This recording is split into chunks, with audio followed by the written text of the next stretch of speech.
Hello नमस्कार, मैं हूं खुशवंत राज और आप लोग देख रहे हैं आज का मेरा शो। आप लोग लाइव आ जाइए।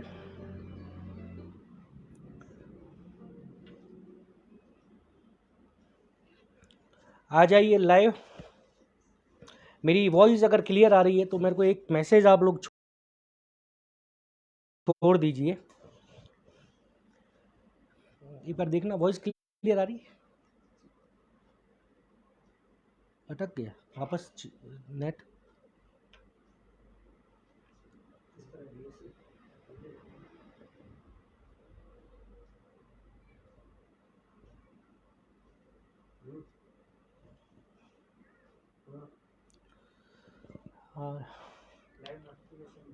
हम्म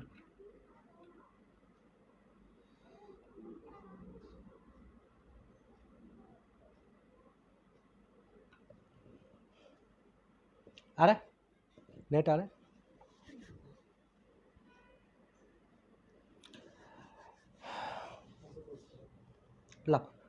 लाओ मेरे को। अच्छा, क्रोम है तो उसमें सब्सक्राइब किया होगा तो ही आएगा। रमेश के पास होगा, मेरे को है सब्सक्राइब्ड है तो ही आएगा।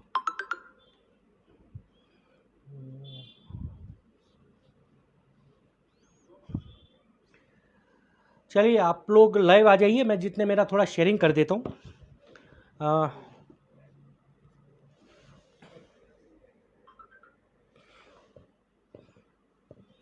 आज का जो मुद्दा है, मुद्दा तो नहीं, आज एक जो मैं राज्यपाल जी को एक पत्र दिया था मैंने।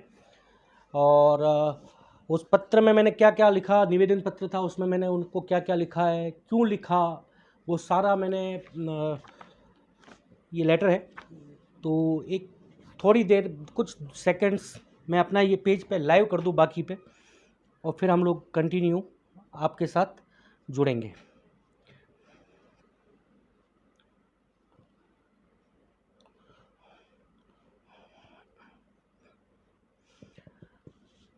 आप लोग जितने लाइव आ जाइए, और मेरी अगर आवाज़ आ रही हो, आपको क्लियर आवाज़ आ रही है तो एक नीचे से एक मैसेज कमेंट कर दीजिए कि मेरी आवाज़ क्लियर आ रही है आप लोगों को।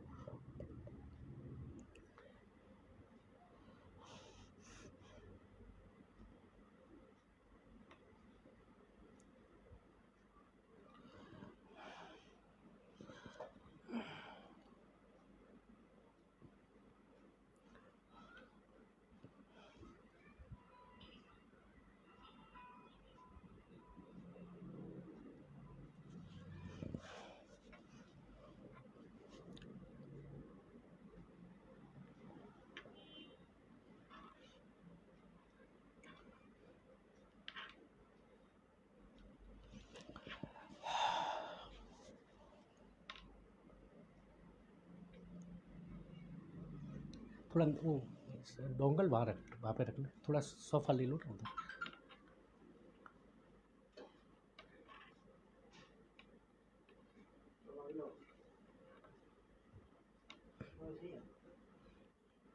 ग्रीन आ रही है।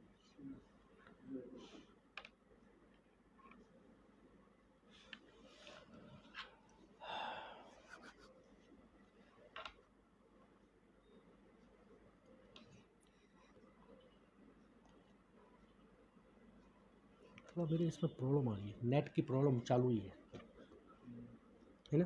दिखा ना, तेरा मोबाइल देना। रेड है ग्रीन है? ग्रीन, हाँ। तुम मोबाइल देना क्लियर।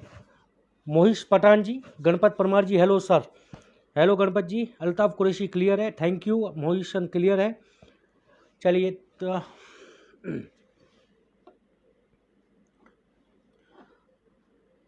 सही चल रहा है।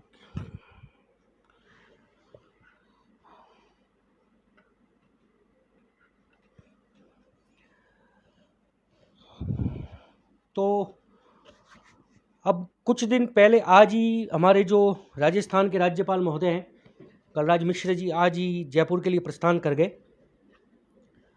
और करीबन 6 से 7 दिन हमारे माउंट आबू में रहे, उनका प्रवास था। 8 साल बाद में कोई महामहिम राज्यपाल 8 साल बाद में हमारे माउंट आबू में आए। पहले जो भी दूसरे रहे होंगे वो लोग आए नहीं कुछ कारणों से, और 8 साल बाद में राज्यपाल जी का ये प्रवास हुआ। काफ़ी बहुत से लोग जाके मिले, राजनीतिक क्षेत्र के लोग मिले, सामाजिक क्षेत्र से जुड़े लोग मिले, शिक्षा क्षेत्र से लोग जुड़े मिले, काफ़ी लोग मिले, और उनको बहुत अच्छे से जो है राज्यपाल जी ने उनको समय भी दिया, उनसे बात भी की, माउंट आबू के बारे में बाकी जगह से जानकारियाँ भी ली। तो इसी संदर्भ में मैंने सोचा, मैं क्या चलो मैं भी एक महामहिम जी को एक पत्र लिख दूं, और पत्र में माउंट आबू की जो समस्या हैं उसके बारे में मैं उनको लिख कर दे दूं, उसका क्या कारण थे, वो सब कारण भी मैंने लिखे। करीबन 9 पेज का मैंने पत्र लिखा गवर्नर जी को। फिर ये प्रतिलिपियाँ मैंने किस किस को भेजी वो भी मैं आप लोगों से साझा करने वाला हूँ, शेयर करने वालों के कहाँ कहाँ मैंने उस प्रतियों को भेजा है, ताकि कुछ तो इस मैटर पे वो रिमोट देना, कुछ तो उस मैटर पे सुनवाई हो, क्योंकि अभी माउंट आबू की जो परिस्थितियां हैं वो क्या चल रही है वो हम लोग सब जानते हैं कि ये परिस्थितियां कैसी हो गई है। तो इसी संदर्भ में मैं आप लोगों से बात करना चाहता था। मैं क्या चलो आप लोगों से क्योंकि हम लोग सब माउंट आबू के नागरिक हैं, हम लोगों का तो प्रथम कर्तव्य बनता है कि माउंट आबू की कुछ तो चिंता करें हम लोग। तो वो देना एक मोबाइल, तेरा मोबाइल दे दे मेरे को यहाँ सही रहेगा देखने में, क्योंकि ये इसमें हैंग हो रहा था। हाँ थैंक यू, ये इस पर क्लियर है।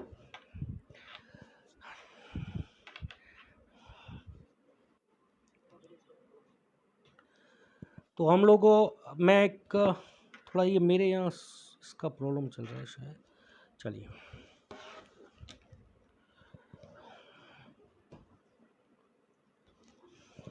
तो चलिए मैं आपको शुरू कर देता हूँ कि मैंने पत्र में क्या क्या लिखा और क्यों लिखा, किस किस को लिखा, किस किस को भेजा, ये सारी चीज़ों के मैं बारे में बता देता हूँ। अब मैं शुरुआत ये कर रहा हूँ कि मैंने जो विषय लिखा था वो लिखा था कि राजस्थान के एकमात्र पर्वतीय पर्यटक स्थल की गंभीर समस्याओं व आगामी समस्याओं के पूर्व निवारण हेतु सभी ने प्रार्थना पत्र, मैंने एक प्रार्थना पत्र लिखा है। ये कोई ज्ञापन नहीं था, ये नहीं था, एक पत्र था, एक लेटर लिखा है मैंने गवर्नर महोदय, राज्यपाल महोदय को, और उसमें मैंने उनको जो भी मेन पॉइंट है मैं उसी को बताने वाला हूँ कि मैंने क्या लिखा है, मुख्य बातें हैं उसमें लिखा है। 1994 से मैंने उनको हवाला दिया कि 94 से पहले से जो है माउंट आबू में इलेक्शन शुरू हुए थे नगर पालिका के। 94 के पहले या तो नॉमिनेटेड बोर्ड हुआ करता था या प्रशासनिक रूल माउंट आबू में चलता था। एक माउंट आबू जो उपखंड अधिकारी होते थे वो पूरे माउंट आबू को कंट्रोल करते थे, और माउंट आबू में जिसको भी परमिशन लेनी है या कोई भी समस्या हो वो माउंट आबू जो अभी नगर पालिका करती है वो ही काम माउंट आबू उपखंड अधिकारी महोदय करते थे। फिर 94 में इलेक्शन शुरू हुआ, लेकिन उसमें मैंने 94 से इलेक्शन शुरू हुए।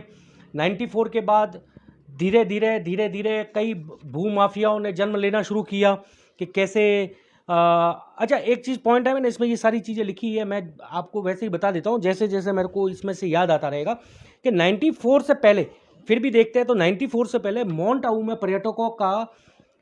पर्यटक इतने ज़्यादा नहीं थे जितना अभी जो फ्लो आ रहा है पर्यटकों का, उतना फ्लो नहीं था, लिमिटेड आता था, लेकिन वो एक क्लास पर्यटक होता था जिसमें फॉरेनर ट्रूप्स आते थे, फॉरेनर के ग्रुप्स आते थे, बंगाली ग्रुप्स आते थे, दिल्ली और उधर से कुछ अगर आप माउंट आबू के हैं और आप माउंट आबू के हैं तो आप सभी लोगों को भी शायद याद होगा कि दिल्ली, चंडीगढ़, वहाँ से स्कूल्स के ग्रुप्स आते थे जो जनवरी से लेके और मार्च से पहले तक वो ग्रुप्स रहते थे, तो वो धीरे धीरे बंद हो गए। फिर धीरे धीरे और एक मतलब कुल मिला के उस समय तक ज़्यादा इतना फ्लो नहीं होता था। ठीक है, फ्लो कब होता था, दिवाली की सीजन होती थी तो बम्पर भीड़ आती थी, लेकिन अभी जैसे जो फ्लो हम देख रहे हैं ना उतना फ्लो नहीं था। तो उस हिसाब से होटलें भी कम हुआ करती थी माउंट आबू में, फिर मतलब होटल्स कम हुआ करती थी, तो वो फ्लो। और दूसरा एक कारण ये भी था कि उतने आवागमन के साधन थे नहीं इतने, अभी जैसे मोबाइल्स हैं या अभी गाड़ियां हैं, हर व्यक्ति के पास कार है, तो उतने ज़्यादा उनके पास आवागमन के साधन थे नहीं। ट्रेन्स जो माउंट आबू रोड में आती है उनकी भी एक लिमिटेड ट्रेन्स आती थी, बसें भी लिमिटेड होती थी, ट्रैवल्स की बसें भी लिमिटेड होती थी, तो कारण कई थे कि वो फ्लो इतना क्यों नहीं आता था। लेकिन जैसे जैसे समय बीतता गया माउंट आबू में फ्लो बढ़ता गया। जब फ्लो बढ़ता गया माउंट आबू में बिजनेस, जब होटल बिजनेस बनने लगा, ये सारी चीज़ें मैंने इस पत्र में लिखी है, पूरा डिटेल में मैंने उनको, गवर्नर महोदय को, राज्यपाल महोदय को लिखा कि वो सारी चीज़ें फ्लो जब बढ़ने लगा और माउंट आबू का बिजनेस जब बढ़ने लगा, तो इस समय क्या हुआ कि बाहर के जो लोग थे, गुजरात के, राजस्थान से भी कई और जगह से, मतलब कुल मिला के भारत की काफ़ी जगहों से लोगों का अट्रैक्शन माउंट आबू की तरफ होने लगा। अट्रैक्शन ये होने का लगा कि चलो हम भी ज़मीन खरीद लेते हैं या हम भी वहाँ होटल बनाते हैं और होटल बना के और हम लोग व्यवसाय करेंगे। तो धीरे धीरे उस टाइम क्या हुआ, 94 से पहले का मैं आपको अप्रॉक्सली बता रहा हूँ, क्योंकि इतना शो के अंदर इतना टाइम नहीं होता है कि मैं आपको एक एक डिटेल में सन वाइज या उसमें जाऊँ, क्योंकि मैंने इस पत्र में तो सन वाइज लिखने की पूरी कोशिश की है। तो वो होने लगा। तो उसके बाद क्या हुआ कि जब बाहर से लोग आने लगे तो यहाँ भू माफियाओं ने जन्म लेना शुरू किया।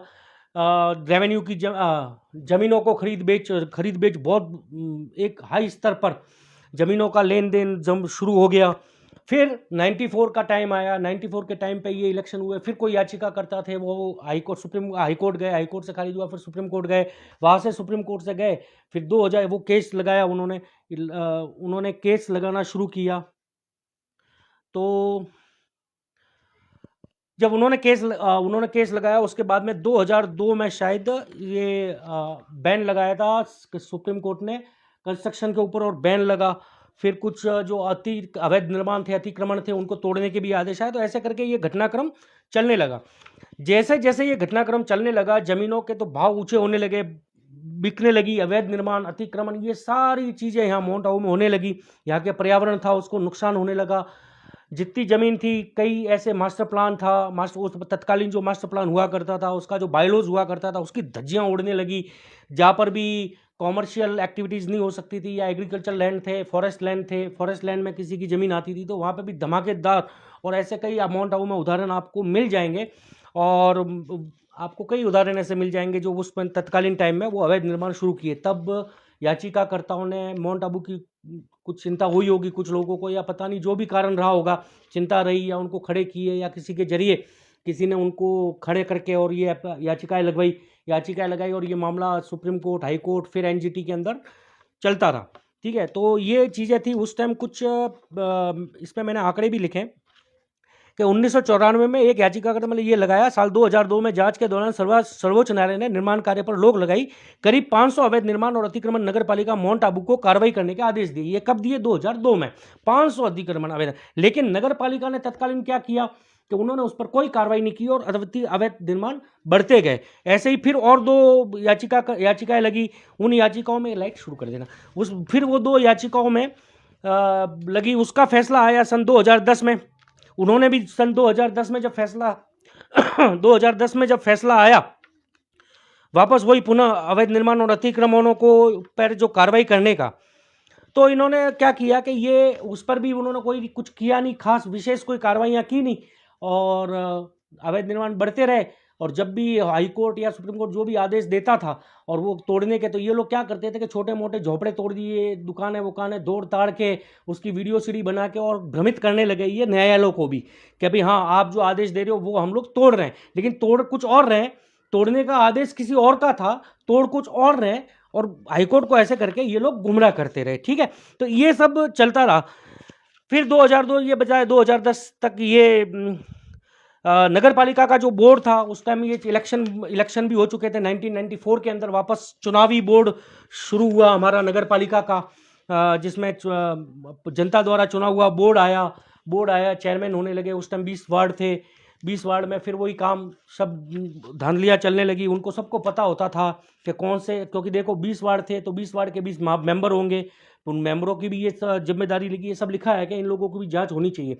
तो तत्कालीन कौन चेयरमैन थे, कौन वार्ड मेंबर थे, तत्कालीन कौन कर्मचारी थे, कौन जमादार था, जिसके वार्ड के इनके भी बटे होते हैं। आपको ड्यूटी रोस्टर्स में आज से 10 साल पहले का अगर आप लोगों ने जमा किया होगा तो मिल जाएगा कि ड्यूटी रोस्टर में कौन कौन थे उस जगह के।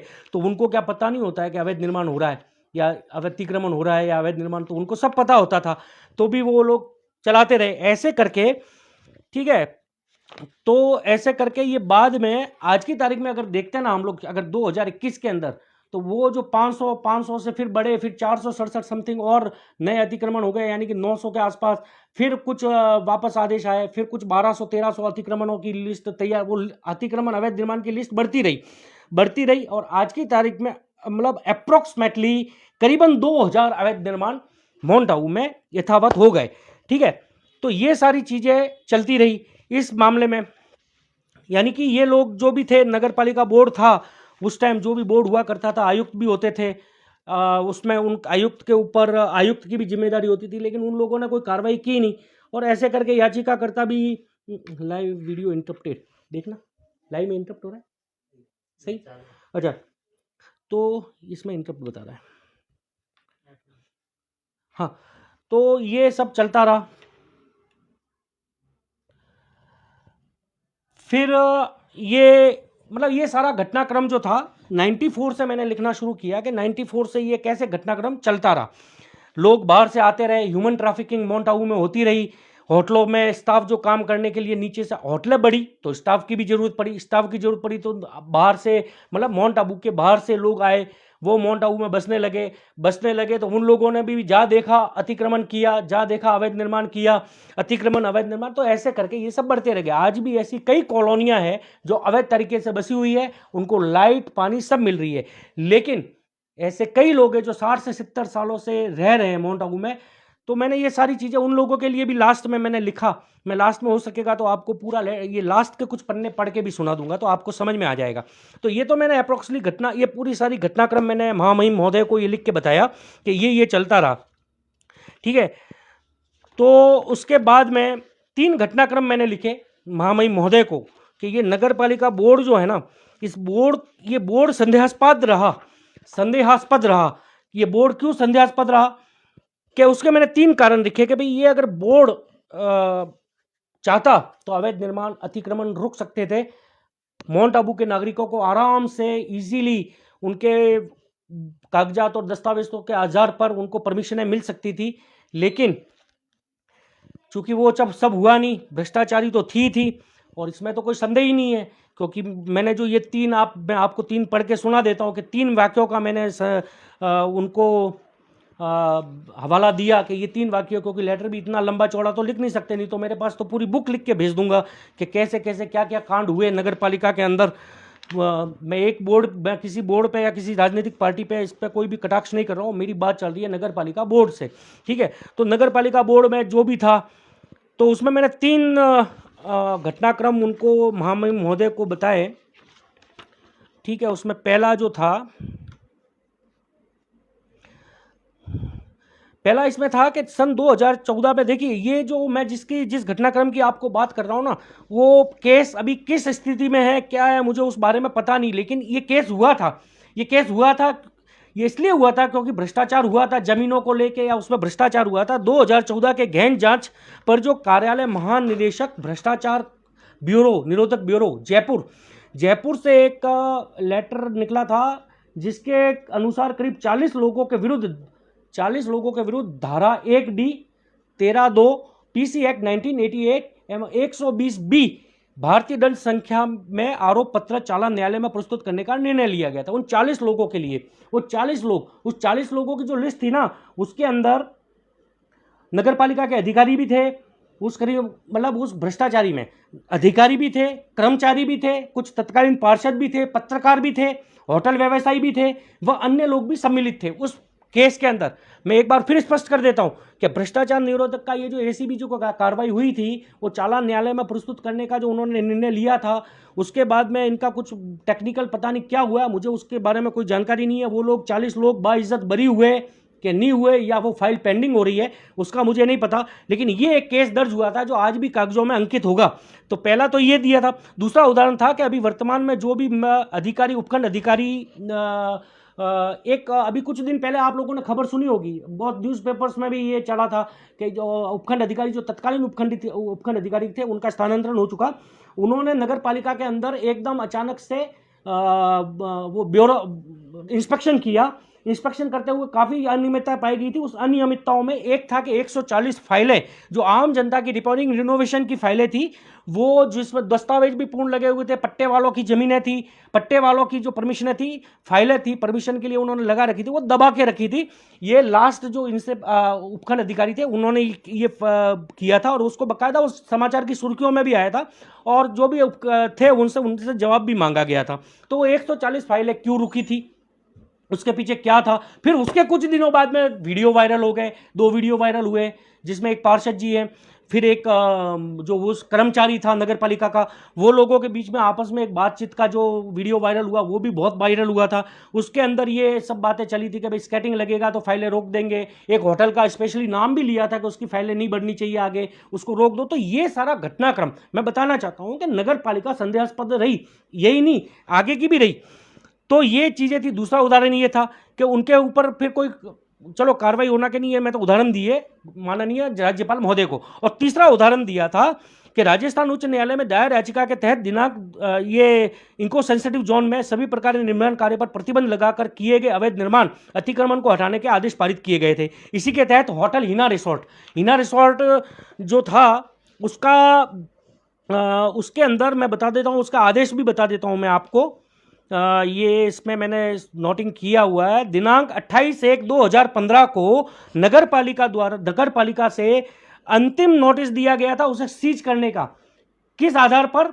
हाईकोर्ट उच्च न्यायालय ने जो आदेश दिए थे कार्रवाई करने के, उसको आधार बनाकर 28/1/2015 को हिना रिसोर्ट को सीज करने का अंतिम नोटिस दिया गया और उसको सीज कर दिया गया।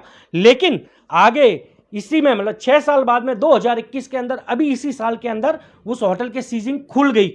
ठीक है, उस होटल की सीजिंग खुल गई, और जब वो सीजिंग खुली तो भाई साहब उसके अगेंस्ट में एक याचिका, खिलाफ एक शिकायत पत्र भी दाखिल हो गया, जिसका वाद संख्या था 5213 यानी कि 5213/2021 के संदर्भ में उच्च न्यायालय में स्वायत्त शासन विभाग के निदेशक से जवाब भी मांगा। एक शिकायतकर्ता ने शिकायत की कि ये खुली किस बेस पर, किस आधार पर, तो वो जवाब मांगा गया है, लेकिन अभी कोविड के टाइम पे वो जवाब अभी उन्होंने दिया नहीं है, वो पेंडिंग केस में चल रहा है। यानी कि वो जो चल रहा था, इसको चालू करना रमेश, ये तो वो एक तीसरा उदाहरण ये दिया।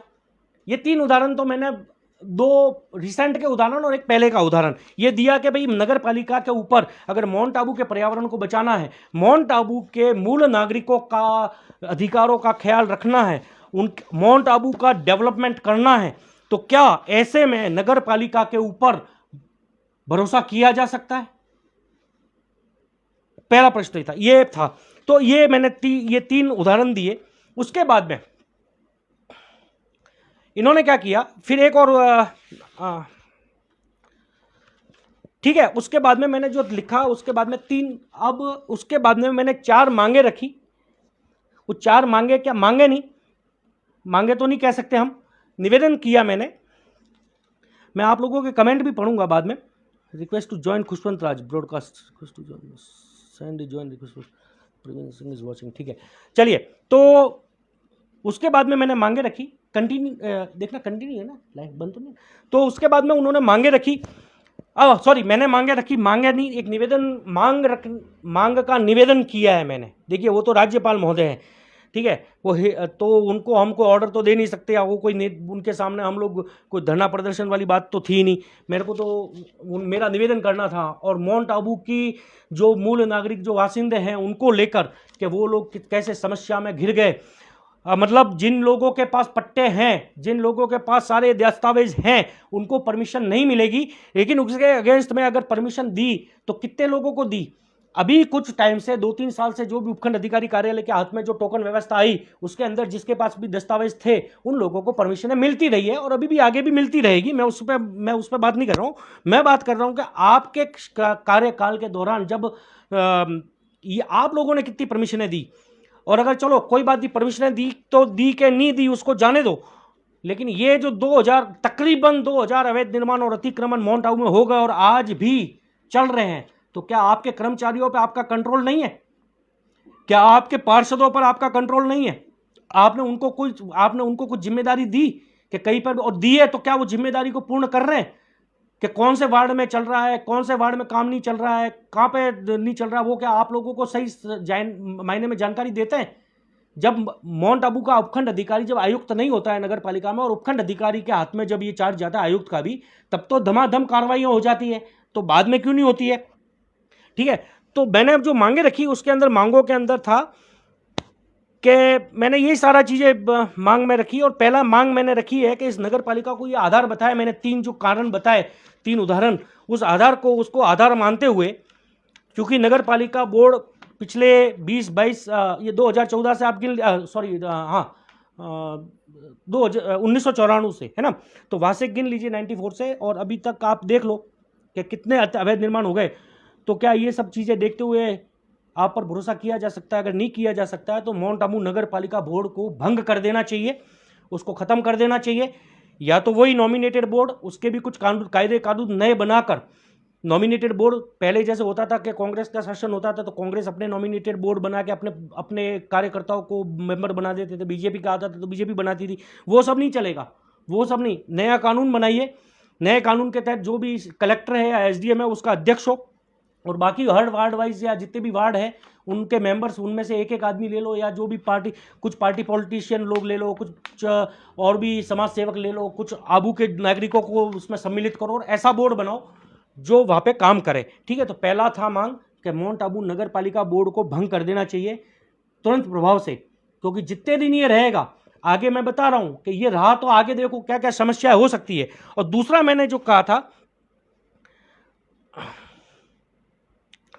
दूसरा जो मांग थी वो बहुत अच्छी मांग है, आप लोगों को तो अच्छी लगेगी, जो आबू के लिए दिल जलाता है, दुखी है, जो जिसके सीने में दर्द होता है ना, उसको तो बहुत अच्छी लगेगी। लोग, जो बाकी लोग हैं जो माउंट आबू में सिर्फ माउंट आबू को नोट छापने की टकसाल मशीन समझ रखा है ना, जिन लोगों ने, कि ये माउंट आबू, उनको उनसे माउंट आबू की पर्यावरण से या कुछ भी उनको लेना देना नहीं है, उनका खाली मकसद है कि माउंट आबू से अपने तो पैसा कूटो, अपनी तिजोरियां भरो, उन लोगों को झटका लग सकता है मेरी ये मांग अगर पूरी हो गई तो वो दूसरी मांग ये रखी है मैंने कि भाई ये जो भी माउंट आबू में ये सारा झगड़ा लफड़ा, ये सब, ये हाईकोर्ट, सुप्रीम कोर्ट, एनजीटी, ये सब किसकी वजह से हुआ? जमीनों की वजह से। करोड़ों अरबों की जमीनें बेची गई पिछले 25-30 सालों में, और उन लोगों को ये सब झूठ बोला गया कि हम आपको रिसोर्ट की परमिशन दिलवा देंगे, ग्रामीण एरिया, अचलगढ़, मिनी नक्की लेक से ऊपर उड़ जाओ, वहां पे लाखों करोड़ों की जमीनें ले ली, लेके और रख दी बीच में। फिर ये सुप्रीम कोर्ट, हाई कोर्ट ने, एनजीटी आ गए तो बेचारों के काम रुक गए। अब देखा इन्होंने कि भाई अब इसका क्या तोड़ निकाले, तो फिर वो तोड़ आगे निकालने के लिए इन लोगों ने जो तोड़ निकाला ना, वो अलग तोड़ निकाला, और मैं जो तोड़ बता रहा हूँ वो अलग तोड़ बता रहा हूँ। तो मेरा तोड़ ये है, पहला तोड़, नगर पालिका को बोर्ड को भंग कर देना चाहिए, नॉमिनेटेड बोर्ड या एडमिनिस्ट्रेटिव रूल को माउंट आबू में लागू करना चाहिए। और दूसरा कि जो भी माउंट आबू में जो जमीनों का खरीद बेच होती है ना, खरीद बेच, खरीदना बेचना, ये जो सौदा हो रहा है, इस सौदे पर तुरंत प्रभाव से रोक लगा देनी चाहिए।